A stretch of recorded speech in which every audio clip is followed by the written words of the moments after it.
Today we are going to be discussing the second half of this chapter, that is cellular respiration. Photosynthesis वाला जो part है bioenergetics का वो हमने complete कर लिया है। अब हमने सेलुलर रेस्पिरेशन को डिस्कस करना है। इंट्रोडक्शन डिस्कस कर लेते हैं कि सेलुलर रेस्पिरेशन होती क्या है। The breakdown of complex compounds containing carbon in a way that allows cells to harvest maximum usable energy.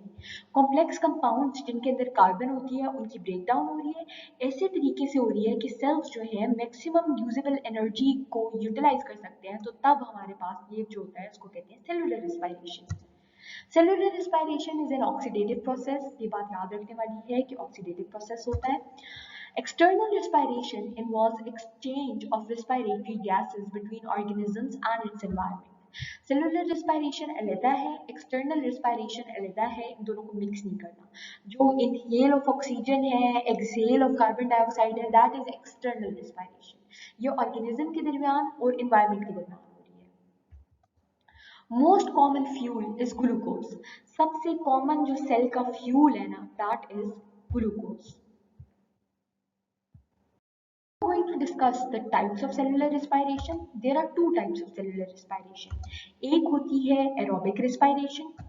It occurs in the presence of oxygen. Oxygen की presence के अंदर occur करेगी। ग्लूकोज एंड ऑक्सीजन रिएक्ट करेंगे और form करेंगे CO2 and H2O and energy. Input क्या है? Glucose और ऑक्सीजन इनपुट है। आउटपुट में हमारे पास कार्बन डाइऑक्साइड भी आ सकती है, वाटर भी आ सकता है और एनर्जी भी प्रोड्यूस होगी। Anaerobic respiration जो है it occurs in the absence of oxygen. Oxygen present नहीं होती जब अगर करेगी। Glucose breaks into CO2, ethyl alcohol and lactic acid. इसके अंदर ग्लूकोज ब्रेक कर जाती है CO2 में, इथाइल अल्कोहल में एंड लैक्टिक एसिड में। स्टेप्स होते हैं ना सेलुलर रेस्पिरेशन के, तो वो हमारे पास क्या होते हैं उनको डिस्कस कर लेते हैं। First step is glycolysis. That's the same in both aerobic and anaerobic respiration. Aerobic respiration और anaerobic respiration दोनों का फर्स्ट स्टेप जो होता है वो ग्लाइकोलाइसिस होता है। The next step depend on cell type पे डिपेंड करते हैं और प्रीवियस कंडीशंस पे डिपेंड करते हैं। तो दो चीज़ों पे डिपेंड करते हैं, ये भी आपने याद रखनी है। एक तो किस टाइप का सेल है और प्रीवियस कंडीशंस क्या थी। हमारे पास एनारोबिक रेस्पिरेशन पहले है, इसको पहले डिस्कस कर लेते हैं। It is the incomplete breakdown of glucose in the absence of oxygen. It is known as fermentation. इसको फर्मेंटेशन भी कहते हैं। और ग्लूकोज की जो होती है ना कंप्लीट ब्रेकडाउन नहीं है, इनकम्प्लीट ब्रेकडाउन है। क्योंकि ऑक्सीजन प्रेजेंट नहीं होती इसलिए ग्लूकोज कंप्लीटली ब्रेकडाउन नहीं करता हमारे पास। देयर आर टू टाइप्स, इसकी भी टू टाइप्स है हमारे पास। Type 1 is alcoholic fermentation, type 2 is lactic acid fermentation. पहले हम टाइप 1 एल्कोहलिक फर्मेंटेशन को डिस्कस कर लेते हैं। It is found in yeast. Yeast के अंदर ये फाउंड होती है। First step is glycolysis. कुछ नहीं पता आपको तो ये तो आपको हर जगह पता होना चाहिए कि सेलुलर रेस्पिरेशन का जो फर्स्ट स्टेप होगा, चाहे वो कोई सी भी सेलुलर रेस्पिरेशन हो जाए, उसका first step is always going to be glycolysis. Glycolysis में क्या हो रहा है कि ग्लूकोज ब्रेक कर जाती है 2 मॉलिक्यूल्स ऑफ पायरुवेट के अंदर। This was the first step. The second step is decarboxylation. Decarboxylation नाम यूज करें तो D मतलब removal, carboxylation carboxyl group carbon dioxide group की रिमूवल हो रही है पायरुवेट से। Pyruvate loses carbon dioxide and forms acetaldehyde. तो एसिटल्डिहाइड की फॉर्मेशन हो जाएगी। कैसे होगी कि जो पायरुवेट बना है वो कार्बन डाइऑक्साइड को लूज कर देगा। Third and the final step is reduction. Acetaldehyde reduces to ethyl alcohol by NADH. Acetaldehyde जो है वो क्या करेगा कि हमारे पास गेन ऑफ हाइड्रोजन करेगा, रिड्यूस करेगा खुद को और इथाइल अल्कोहल फॉर्म कर लेगा। किसको यूटिलाइज करके? NADH को यूटिलाइज करके। अब हम एल्कोहलिक फर्मेंटेशन की एक डायग्रामेटिक रिप्रेजेंटेशन देख लेते हैं तो आपको चीजें मजीद क्लियर हो जाएंगी। पहले हमारे पास ग्लूकोज है। ग्लूकोज फर्स्ट स्टेप क्या होता है? हमारे पास ग्लाइकोलाइसिस। ग्लाइकोलाइसिस के रिजल्ट में हमारे पास पायरुवेट बनता है। तो पायरुवेट की फॉर्मेशन से फर्स्ट स्टेप एल्कोहलिक फर्मेंटेशन का कंप्लीट हो गया।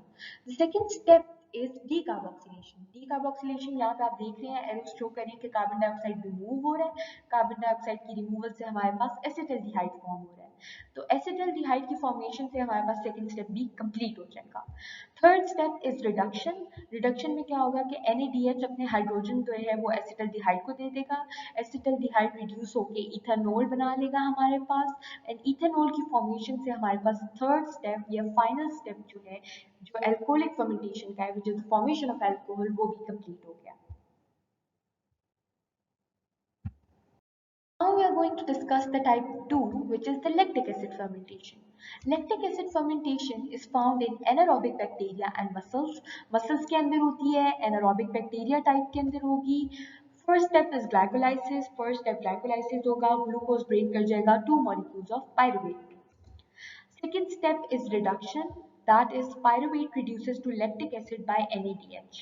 यहाँ पे हमारे पास decarboxylation नहीं हो रही, ये lactic acid और alcoholic fermentation का differentiating factor है कि decarboxylation occurs in alcoholic fermentation but not in the lactic acid fermentation।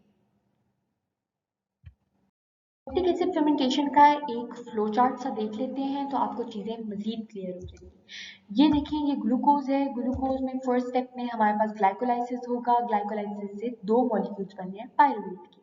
Pyruvate की फॉर्मेशन से first step, that is glycolysis, is completed. Second step of the lactic acid fermentation is reduction. Reduction में क्या होगा कि जो 2 pyruvate है वो 2 NaDH से हाइड्रोजन गेन करेगा और लैक्टेट फॉर्म करेगा। लैक्टेट की फॉर्मेशन से second step, that is the reduction, is also completed and the lactic acid fermentation is completed here। Practice question की स्टेटमेंट हमारे पास है, accumulation of what causes muscle fatigue। किस चीज की accumulation होगी तो muscle fatigue होगी?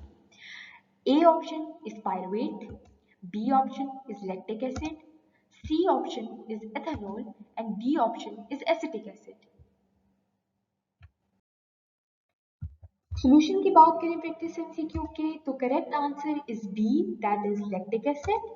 लैक्टिक एसिड की एक्यूमुलेशन से मसल फटीग होती है। लैक्टिक एसिड जब बहुत ज्यादा हो जाता है तो मसल्स कॉन्ट्रैक्ट नहीं कर सकते, इस वजह से वो एक पेनफुल स्टेट के अंदर एंटर कर जाते हैं जिसको हम मसल फटीग बोलते हैं। I hope today's lecture was clear. Thank you very much.